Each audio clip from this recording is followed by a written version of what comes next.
Welcome to Paul's Toolbox. Today I'm going to cover lap joints. I just posted a video the other day and it shows how lap joints are put together to make a gate strong. When you take two pieces of wood and you notch them with a lap joint, this is a half and half lap joint. Once you do this and you put glue in there and screw it, this becomes one piece. It's super strong and it can't sag. That's what makes your gates stay straight. And I showed how to do that on this video, but I used a Dado blade. Okay, and a lot of people may not have a Dado blade or even know how to use it or want to know how to use it. So I'm going to show you how to do this with some simple tools that you have. This is the way I used to do it before I purchased a Dado blade. First, you'll want to make sure you have your piece of wood secured to something. It doesn't matter what it is, but you want something sturdy so this doesn't jump around on you. You're going to want to get a piece of scrap wood, use the same lumber that you're using to notch, so the sizes are basically the same, and you're going to set it right on the edge of this. Once you set it on the edge of this and you line it up, you mark your line.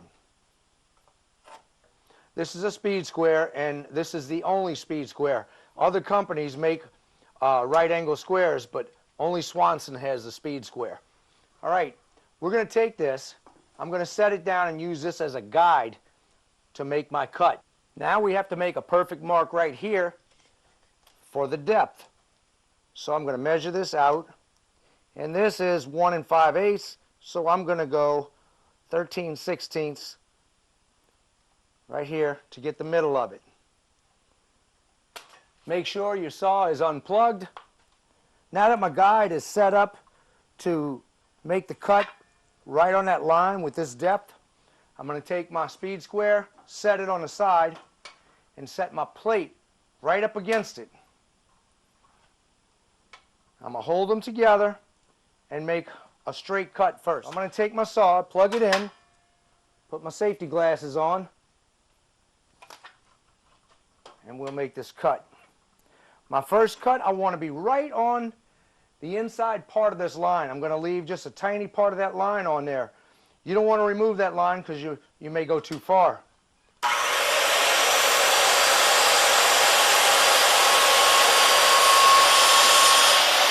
Just move over a little bit.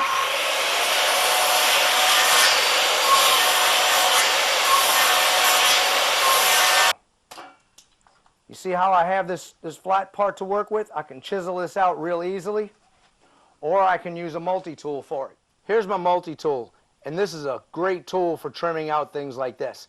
If you don't have one of these and you don't plan on getting one, you can use a chisel, and I'm going to show you both ways.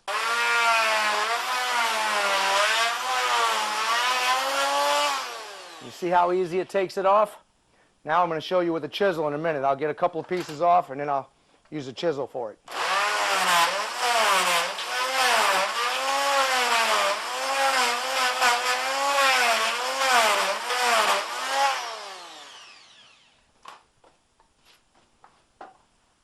Here's a chisel. I can just take this straight flat on here.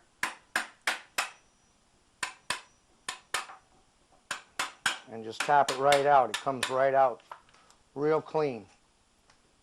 So either way works great. Once you get this up, you can clean it up with either one of the tools. You can take the chisel and do it, or you can take the multi-tool and clean it up. Now I'll take my other piece and you can see how they marry just perfectly. I also use the Craig pocket hole kit.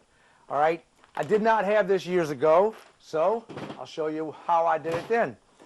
And that way you can see how to do things both ways. And if you have the budget for something like that, that pocket hole kit ran about $39, I think $40. But if you don't want to spend that money on it, I'm going to show you how to do this without it. Simple way to join the wood. What I will do is take a bit, run it down a little bit, and a little bit on an angle, okay? Come here, do the same thing. Down, and go in.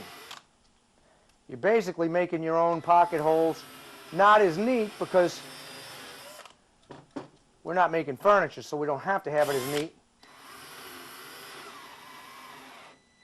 Make sure you go down far enough to where you're going to bite close to the middle of that. You don't want to bite down at the end. You don't want to go too deep. So you will take your next little bit right here, your pilot bit, and just run it in.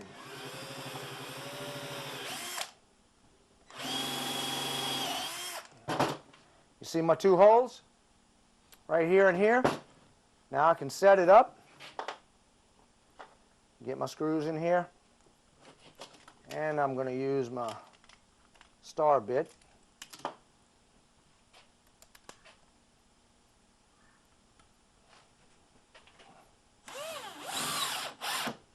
Make sure you glue this when you're doing your fence. Exterior wood glue.